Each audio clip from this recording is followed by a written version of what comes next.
Dog walking. It's supposed to be one of the most peaceful parts of your day. Fresh air, exercise, quality time with your best friend. But what happens when that routine walk turns into something you can never forget? Something that makes you question if you were ever really alone out there. Tonight, I'm sharing 3 deeply disturbing true stories from people who thought they were just taking their dogs for a walk until they realized they were being hunted. Let's begin.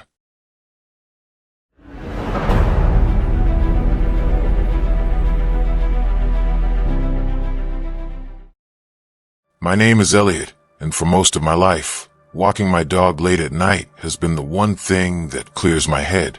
I always felt safe in my neighborhood, safe enough to walk after midnight, headphones half in, leash wrapped loosely around my hand.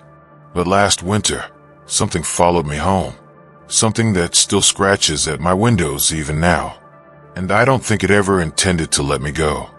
It happened in December, during one of those weeks where the sky looks bruised even at noon.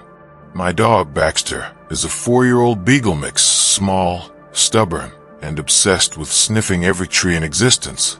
We usually took the same loop every night around 11:30. But that night, I started later, closer to 12:45 a.m. The street was unusually quiet.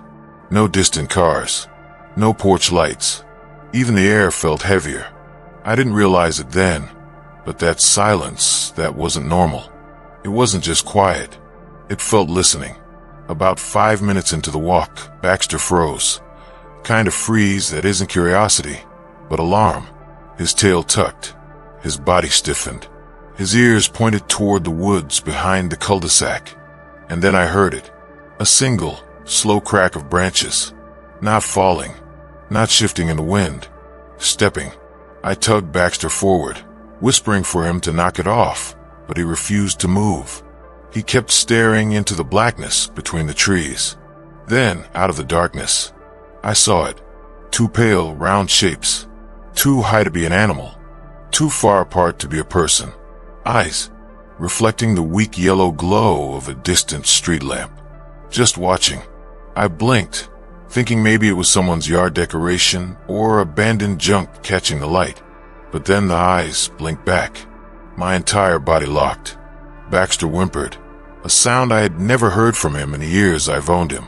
I whispered, "Okay, buddy, let's go. Let's go now." And we started backing up. That's when the eyes moved. They didn't sway like a person walking. They glided. A smooth, quiet drift between the trees, keeping perfect pace with our backward steps. And then I heard it breathing. A long, dragging inhale, followed by a rattling exhale. My chest tightened. My legs felt weak. Some primal instinct started screaming inside me that whatever this thing was, it wasn't human. We turned the corner, and for a moment, I felt relief. Streetlights, houses, civilization. But Baxter kept looking back, and when I risked a glance, the thing had stepped out of the tree line. It was tall, taller than any person I've ever seen. The streetlight only touched the edges of its shape, but I could make out long arms hanging too low, almost to its knees. Its head tilted at an unnatural angle, as if studying us. Then it did the one thing that made me almost drop the leash. It raised one arm and crooked a finger. It was beckoning. I grabbed Baxter and ran, full speed, back toward my street. I didn't look back again until I was at the corner, gasping, legs shaking.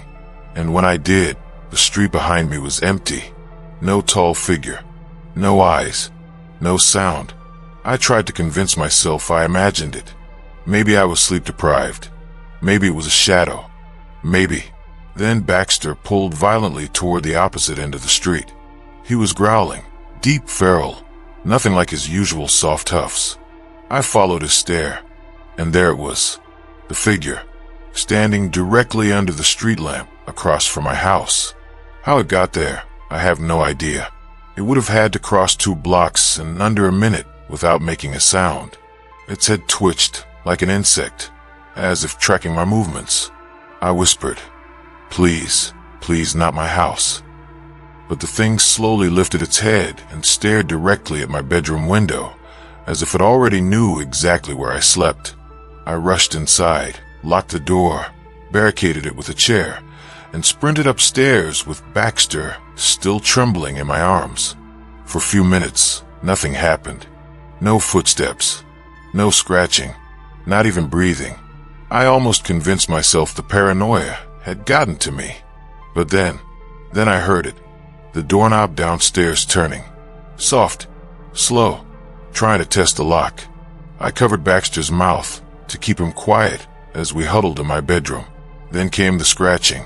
Not on the door, not on the walls, on my bedroom window. A slow drag of nails on glass. I didn't look. I couldn't look.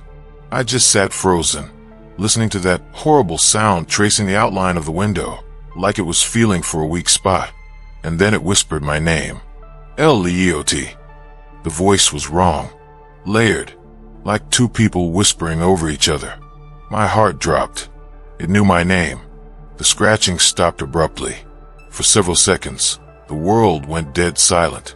Then Baxter's head shot toward the window, and he let out a sound I had never heard in my entire life. Pure terror. I forced myself to turn my head, and that's when I realized there was no creature outside the window. It was inside the house. A tall shadow stretched across my bedroom wall, slowly rising from the floor, as if something impossibly thin was unfolding itself upright. My voice barely formed. How did you get? It didn't move toward me. It didn't speak. It just leaned its head forward until one glowing eye made contact with mine, and then it pointed downward, at Baxter, at my dog. That's when I understood. It hadn't been following me at all. It had been following him. Something primal took over. I grabbed Baxter, bolted down the stairs, and sprinted out the back door. I didn't stop running until I reached the gas station 3 blocks away. The clerk must have seen the state I was in, because he locked the doors and let me stay until sunrise. When I returned home with 2 police officers, the house was untouched. No scratches, no signs of forced entry, no footprints. Nothing moved, except one thing. Baxter's leash, the one I dropped in the bedroom, was now neatly coiled on the kitchen table, like someone had placed it there intentionally. That was 9 months ago. I moved out of that house. I don't walk Baxter at night anymore. I don't even let him out in the yard alone. But almost every week, usually around 1 or 2 a.m., Baxter suddenly lifts his head, stares at the window, and starts trembling just like that night. And sometimes, not always, but sometimes, I hear something faint outside. A slow inhale, a rattling exhale, like something is still out there, still watching, still waiting.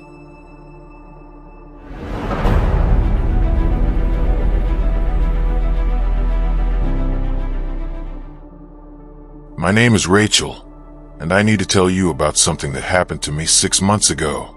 Something that still makes me check over my shoulder every single time I leave my house. I live in a quiet suburban neighborhood in Oregon, kind of place where everyone knows everyone, where kids ride bikes until sunset, and where crime is practically non-existent. At least, that's what I thought. I have a 3-year-old German shepherd named Apollo. Beautiful dog. Protective, loyal, incredibly smart. Every evening at exactly 7 p.m., I take him on the same route, down Maple Street, through the park, loop around the lake, and back home. It usually took about 45 minutes. I'd done this walk hundreds of times. It was muscle memory. But 3 weeks into October, I started noticing something off. It started small. Apollo would stop mid-walk and stare into the tree line near the park. His ears would pin back, and this low growl would rumble from his chest. Now, Apollo wasn't a skittish dog. He didn't react to squirrels or other dogs. But whatever he was sensing, it made him uneasy. At first, I brushed it off. Maybe it was a fox. Maybe a stray cat. But then I started feeling it too. You know that sensation when you just know someone's watching you. That prickling feeling on the back of your neck? Yeah, that. One evening, about a week after Apollo's behavior started, I saw him. A man, standing near the edge of the park, partially hidden behind a thick oak tree. He wasn't walking a dog, wasn't jogging, just standing there, watching. He was maybe 50 feet away, wearing a dark hoodie and jeans. I couldn't make out his face clearly because the street lights hadn't come on yet, but I could feel his eyes on me. I picked up my pace. Apollo sensed my anxiety and stayed close to my side, his body tense. When I glanced back a minute later, the man was gone. I tried to convince myself it was nothing, just a guy hanging out in the park. Weird, but not necessarily dangerous. But the next evening, he was there again. Same tree, same position, same hoodie. This time, I didn't look back. I walked faster, practically jogging, until I got home. My hands were shaking as I locked the door behind me. I told my husband about it that night. He said I was probably overreacting, but he offered to walk Apollo with me the next evening just to be safe. The man didn't show up that night, or the next. For almost a week, everything seemed normal again. I started to relax. Maybe it had just been a coincidence. Maybe the guy had just been passing through. But then it escalated. It was a Friday night. My husband was out of town for work, so I was walking Apollo alone. It was later than usual, almost 8 p.m., and the sun had already set. The park was darker, quieter, fewer people around. I was halfway around the lake when Apollo stopped dead in his tracks. His ears shot forward, and he stared at the trail ahead of us, completely frozen. That's when I heard it. Footsteps. Not in front of me, behind me. I turned around, and my stomach dropped. The man in the hoodie was there, but this time he wasn't hiding.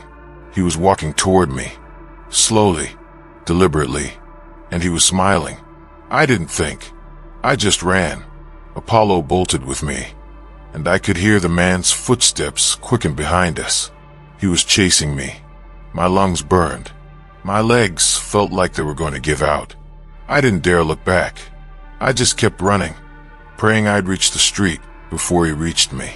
And then Apollo did something I'll never forget. He stopped running, turned around, and charged. I heard the man scream, a sharp, panicked sound, and when I finally looked back, Apollo had him pinned against a tree. He wasn't biting, but he was snarling, snapping his jaws inches from the man's face. I pulled out my phone and called 911, my hand shaking so badly I could barely dial.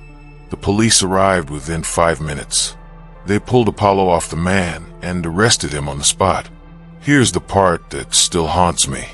When they searched him, they found a knife. A hunting knife with a 6-inch blade. And in his pocket, a folded piece of paper with my address written on it. The detective told me later that he'd been following me for almost 3 weeks. He'd learned my routine, my route, my exact schedule. He knew when my husband was home and when I was alone.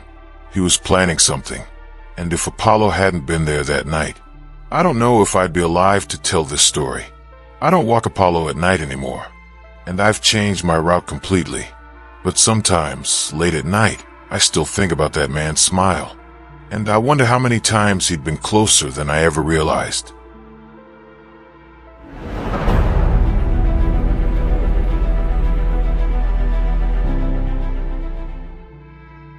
My name is Tyler, and I've always considered myself a logical person. I don't believe in ghosts or demons or anything supernatural. I believe in facts and explanations and reason. But after what happened to me last summer, I'm not so sure anymore. I live in a small town in northern Washington, right on the edge of a massive stretch of forest. It's beautiful, peaceful, the kind of place people move to when they want to escape the chaos of city life. I have a 4-year-old border collie named Scout, energetic, friendly, always ready for an adventure. Every morning at 6 a.m., I take him out for a run through the trails in the woods. It was our thing, just me, Scout, and the quiet stillness of the forest before the world woke up. Until the morning I heard the voice. It was early July. The sun was just starting to rise, casting long shadows through the trees. Scout and I were about 2 miles into the trail when he suddenly stopped and started barking at something off to our left. I looked, but I didn't see anything. Just trees and underbrush. Scout, come on, buddy. Let's go. But he wouldn't move. He just kept barking, his tail stiff, his body locked in place. And then I heard it. A voice. Faint, distant, but definitely a voice. It sounded like a child. Hello. I froze. My first instinct was that maybe a kid had gotten lost in the woods. It wouldn't be the first time. But something about the voice felt wrong. It was too flat, too emotionless. Hello? Can you help me? The voice came again, and this time I could pinpoint the direction. It was coming from deeper in the woods, off the trail. Scout was still barking, but now he was backing away, pulling on his leash like he wanted to leave. I should have listened to him, but instead I called out, "Where are you? Are you okay? I'm lost. Please help me." The voice was clearer now. It sounded like a little boy, maybe 7 or 8 years old. Against every instinct screaming at me to turn around, I stepped off the trail and walked toward the voice. "Keep talking so I can find you." "I'm scared. Please hurry."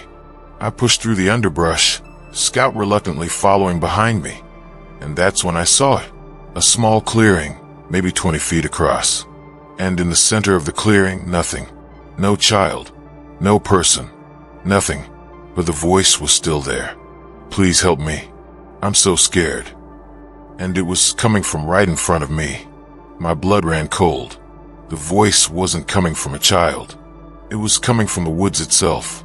Like the trees were speaking. Scout started whimpering, pulling harder on the leash. And then the voice changed. It got deeper, raspier, older. "Why did you stop?" I ran. I didn't think. I didn't look back. I just grabbed Scout and sprinted back toward the trail as fast as my legs could carry me. And behind me, I heard laughter. Not a child's laughter. Something else. Something wrong. I didn't stop running until I was back at my car, gasping for air, my heart pounding so hard I thought it would explode. I never went back to those trails.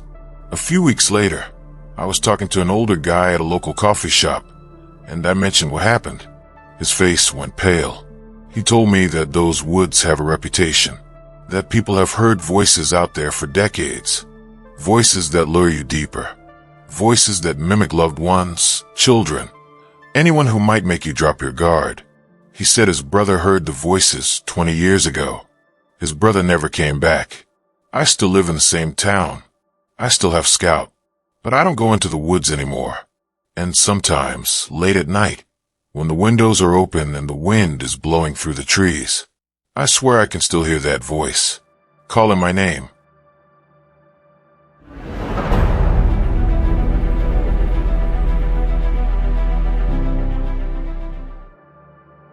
My name is Jenny, and I'm going to tell you about the night I realized that not everything that looks familiar is safe. I've lived in the same apartment complex in Colorado for 5 years. It's a nice place, quiet, mostly families and older couples, the kind of neighborhood where people say hi when you pass them in the hallway. I have a golden retriever named Bella, sweetest dog you'd ever meet. Completely harmless, loves everyone, wouldn't hurt a fly. Every night at around 10 p.m., I take Bella out for one last walk before bed. Just a quick loop around the building, maybe 10 minutes tops. It was late September when it started. The first time, I thought I was seeing things.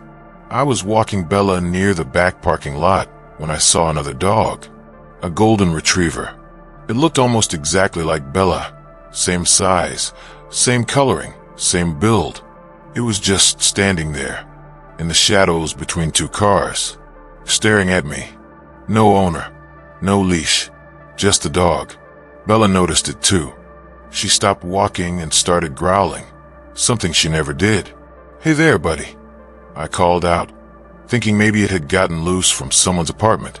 The dog didn't move, didn't wag its tail, just stared, and then it tilted its head. But not like a normal dog. It tilted its head too far, at an angle that made my stomach turn. I pulled Bella away and hurried back inside. The next night, the dog was there again. Same spot, same position, Same unnatural head tilt. This time, I didn't approach it. I just walked past quickly, keeping Bella close.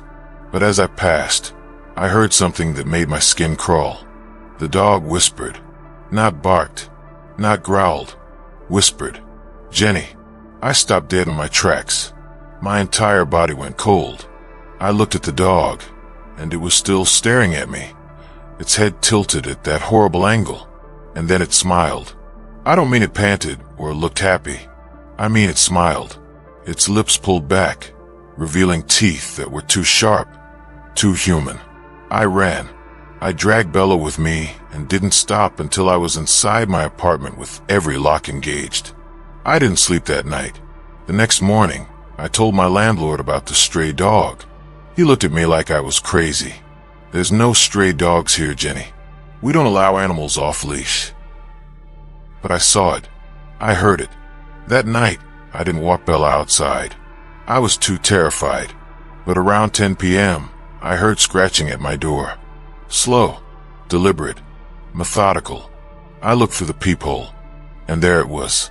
The dog, standing on its hind legs, scratching at my door with its front paws. Its eyes locked onto the peephole, like it knew I was watching. I called the police. They came, searched the hallway, found nothing. But when they left, I found something outside my door. A collar. Bella's collar. The one she was still wearing. I moved out 2 weeks later. I don't know what that thing was. I don't know if it's still there. But I know one thing. Whatever it wasn't a dog. And it knew my name.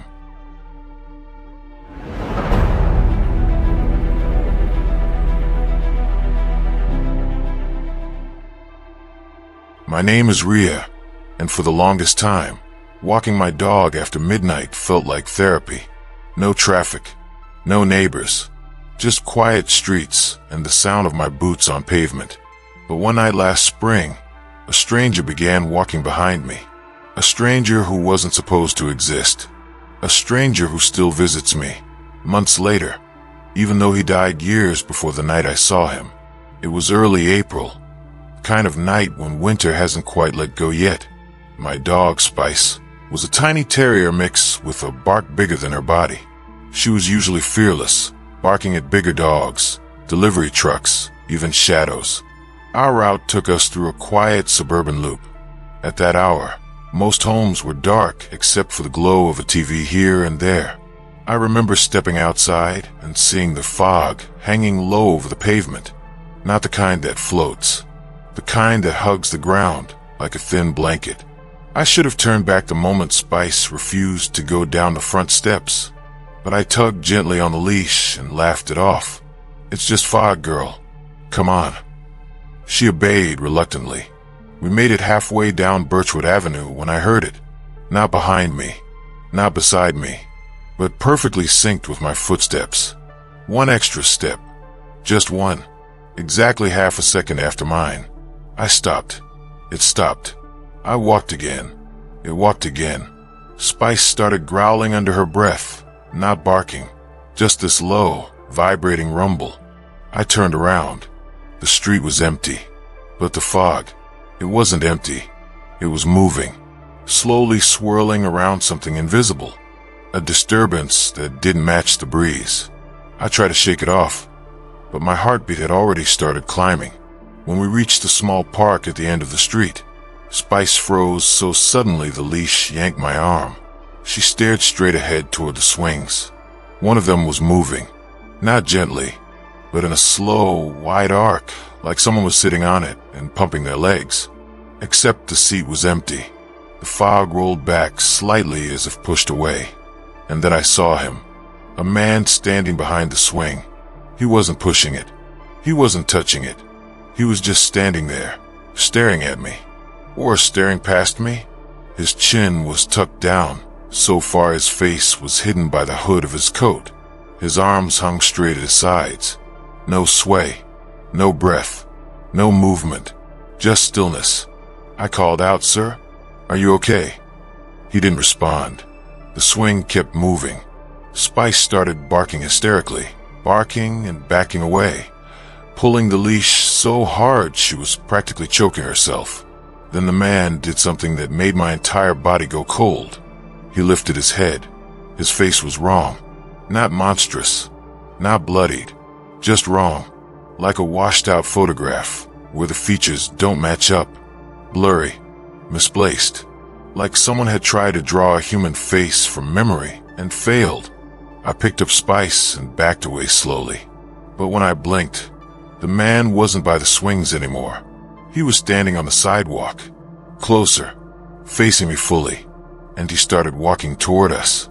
Slow, steady steps, like he wasn't in a hurry, but he knew we weren't going anywhere. His movements didn't match his footsteps. It was like his feet touched the ground at the wrong times, the rhythm off by half a beat. I turned and ran. I didn't care if I looked stupid. Spice squirmed in my arms, whining and shaking. Behind me, the footsteps grew louder. Not fast, just closer, like he was gliding more than walking. When I reached the corner, I risked a glance over my shoulder. The man was there, standing under the street lamp. And finally, I saw his face clearly. His eyes weren't eyes, just dark, sunken patches. Not holes, shadows. His mouth hung open like the shape of a scream, but without sound. I bolted. My house came into view, porch light glowing like salvation. I sprinted up the walkway, nearly dropping my keys as my hands shook violently. I got the door open, slammed it shut behind me, and locked all 3 locks. Spice barked at the door non-stop, her whole body trembling so violently it looked like she might collapse. I peeked through the peephole. Nothing, just fog. I exhaled shakily and backed away from the door. But then, the doorbell rang. One single chime. Soft, precise, polite. My heart nearly stopped. I crept back to the peephole and looked again. The fog shifted, and he was there, standing inches from the door, head tilted, so he was staring directly into the peephole from the other side, and his mouth was moving, slowly, soundlessly, forming words I couldn't hear. I stumbled backward and fell, breathing too fast to think. The doorbell rang again, then again, then again, each ring a little faster, a little more frantic, like he was losing patience. I crawled to the back of the house with Spice in my arms, shut myself in the laundry room, and hid behind the dryer. The ringing stopped, followed by silence, complete silence. For almost a full minute, there was nothing. Then, tap, tap, tap, on the laundry room window. I froze. The tapping turned to scraping, long, slow drags across the glass. I pressed my hand over Spice's mouth to keep her quiet. Then a whisper. Not outside the window, inside the room. I found you. The voice came from above me, too close, too soft, too real. I jerked my head upward. Nothing was there, but the air had shifted colder, heavier, like someone was leaning over me. Spice whined, her ears flat, eyes locked on the darkest corner of the room. I couldn't hear anything anymore, but I could feel it, breathing, right next to my face. After what felt like forever, the pressure lifted. The air warmed. The presence faded. I stayed hidden until the sky started turning blue with sunrise. When I finally worked up the nerve to open the laundry room door, everything was quiet. But the front door, the one I had locked 3 different ways, was wide open, not broken, not damaged, just unlocked. And standing in the middle of the living room was something that made my stomach twist. A soaking wet footprint. Just one. Bare. Human. Fresh. Leading toward the hallway. I followed it with shaking hands and looked down the dark hall. There were no more prints. Just that one. Like whoever, or whatever, made it, only needed one step to leave. Weeks later, I learned something from a neighbor. A man used to live 2 streets over. He walked his dog at night. Always after midnight. Always through that same park. 3 years ago, he disappeared. His dog was later found alone near the swings. And the man was found 12 days later. Not far from my neighborhood. Face down in a drainage ditch. body partially submerged, face unrecognizable, exactly like the face I saw that night. I don't walk Spice after midnight anymore. I barely go outside after dark at all. But some nights, right around the time I used to take those walks, the doorbell rings. Once, soft, polite, Spice always starts trembling, always backs away from the front door. And no matter how many times I check the peephole, the fog outside always seems a little too thick, a little too still, as if someone is standing just out of sight, waiting for me to open the door.